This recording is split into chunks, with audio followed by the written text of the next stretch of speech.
सुप्रभात छात्रों, मैं आपकी हिंदी विषय की शिक्षिका कक्षा 10 के वन पथ पर तुलसीदास जी के द्वारा रचित पद्यांश का स्वस्वर वाचन एवं व्याख्यान बताऊंगी। मैं आपको एक बात बता देती हूँ कि बच्चों, ये जो वन पथ पर कविता है, जो पद्यांश है, पद जो है, यह कवितावली से लिया गया है और कवितावली के अयोध्या कांड से लिया गया है। यह भी तुलसीदास जी के द्वारा ही लिखा हुआ है और इसमें भी श्री रामचंद्र जी के जीवन को ही दर्शाया गया है। फ़र्क सिर्फ इतना ही है कि रामचरितमानस अवधी भाषा में लिखा हुआ है और यह ब्रज भाषा में लिखा है। तो चलिए बच्चों, हम अपने मूल बिंदु पर आते हैं। आप अपने साथ पुस्तक रखेंगे एवं मेरे साथ स्वस्वर वाचन करेंगे। पुरते निकसी रघुबीर बधु, धरि धीर दये मग में डग दे। झल की भरी भाल कनी जल की, पुट सूखी गए मधुराधर वे।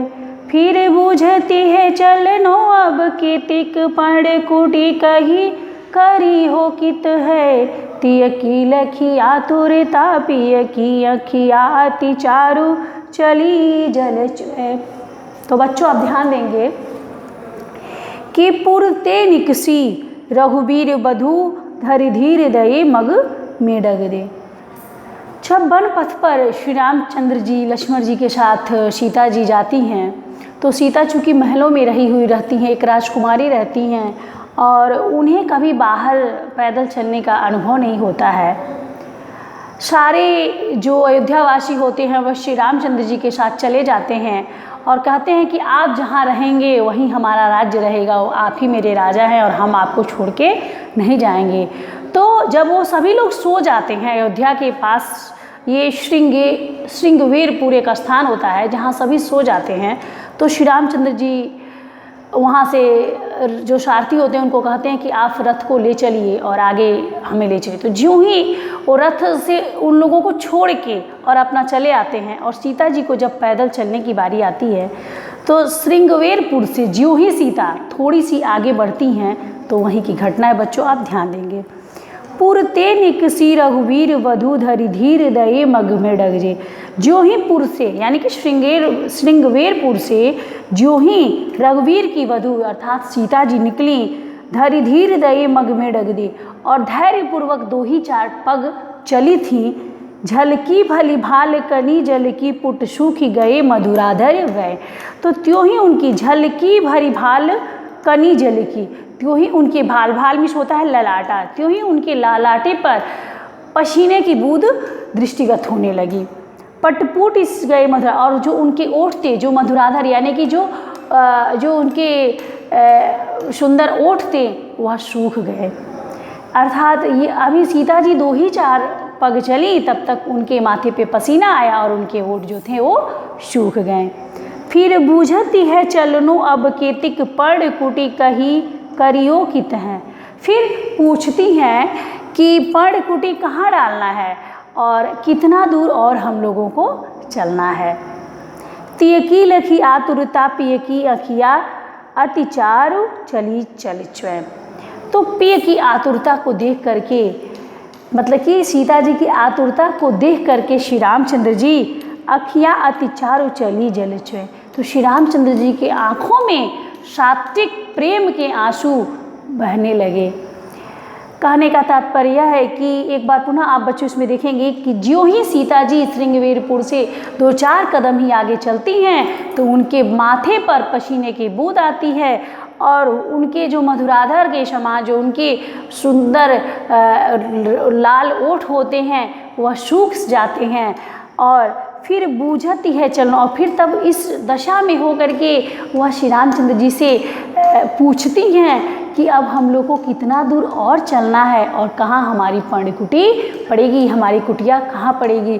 जब इस तरह के भाव सीता जी दृष्टिगत होते हैं तो श्री रामचंद्र जी भाव विभोर होते हैं और सोचने लगते हैं कि क्या विडंबना आई है कि आज जो महलों में रहने वाली राजकुमारी इस वन में कैसे चलेगी और क्या करेगी, यह सारी बातों को सोच करके श्री रामचंद्र जी के नेत्रों में सात्विक प्रेम के आंसू छलकने लगते हैं।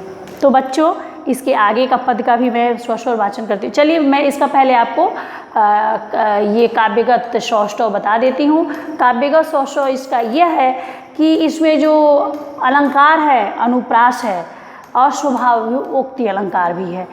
छंद जो आपका है सवैया छंद है और इसमें करुण रस का बड़ा ही मार्मिक वर्णन किया गया है। अगला आप देखेंगे, जल को चय लखन है लड़िका, परिखे पिए छाह धरी हवे ठाए, पोछी पर सेरू बयारी करो अरु पाए पखारी हूँ भूभरी ढारे, तुलसी रघुवीर प्रिया श्रम जानी के बैठ विलंबन लो कंटक काढ़े, जानकी नाह को नेह लखी पुल को तनुबारी विरोचन बाड़े। अब आगे के भक्ति में आप देखेंगे, आगे के पद्यांश में देखेंगे कि जल को गए लखन है लड़िका। सीता जी कहती हैं, चूँकि सीता जी बहुत ही थक गई होती हैं तो अपनी बात कैसे कहती कि मैं थकी हूँ, यह नहीं कहना चाहती, क्योंकि यहाँ उनकी मर्यादा का भंग होता कि पति पैदल चल रहे हैं और मैं कहूँ कि मैं थकी हुई हूँ, ये वो नहीं कह सकती। तो सीता जी बोलती हैं कि जल को गए लखन है लड़िका, परिखो पिए छाह धरी कहट है, कि जल लेने के लिए लखन भैया गए हैं, वो भी लड़के हैं, अभी कोई बहुत बड़े नहीं हैं, और क्यों ना हम लोग यहाँ छाह में रुक करके उनका इंतज़ार किया जाए। पूछी पसीरु बयारी करो भरु भाई पखारन भूभर ढारे, और आपको पसीने बहुत निकल चुके हैं, मैं इसको थोड़ा सा पोंछ देती हूँ, और आपके जो पैर में धूल मिट्टी लगे हैं इसको भी मैं थोड़ा झाड़ देती हूँ। इतना अवसर यहाँ मिल जाएगा यदि हम लोग थोड़ा सा इंतज़ार लखन भैया का करते हैं। फिर बूझ तुलसी रघुवीर प्रिया श्रम जानी के बैठी विलंबन लो कंटक। तो जब ये बात कहती हैं तो श्री रामचंद्र जी यह जान जाते हैं कि सीता जी थकी हुई हैं, इसलिए वहाँ बैठ जाते हैं और बैठ करके विलंब कर करके अपने जो पैर में, जो उनके पैर में जो कंटक यानी कि जो कांटे चुभे हुए होते हैं उनको वह बार बार निकालते हैं, और निकालने में काफ़ी विलंब करते हैं कि इसी बहाने सीता यहाँ थोड़ी सी जो श्रमित हैं, जो थकी हुई हैं, ये थोड़ा सा इनका थकान मिट जाए। जब इस भाव को देखिए बच्चों, आगे देखिएगा, जानकी नाह को नेह लखी पलको तनुबारी विरोचन बाढ़े।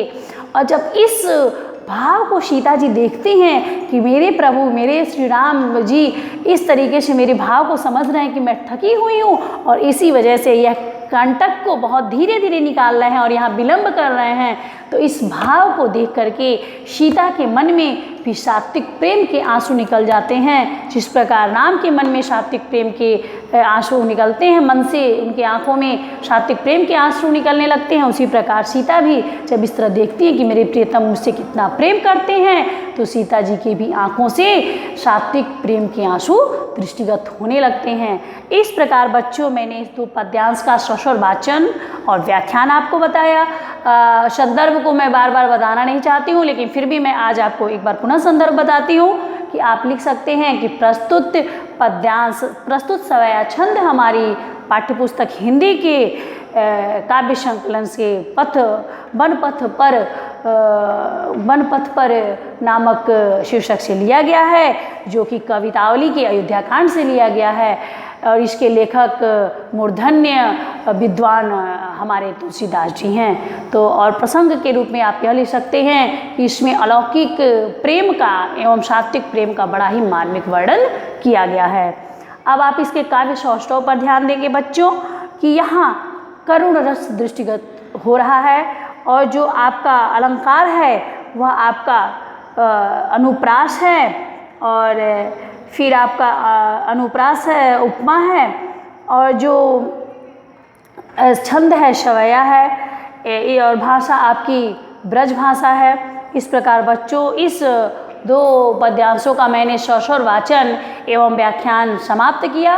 अगले वीडियो में मैं पुनः आपको अगले सस्वर वाचन एवं व्याख्यान के साथ मिलूंगी। तब तक के लिए आपको साधुवाद।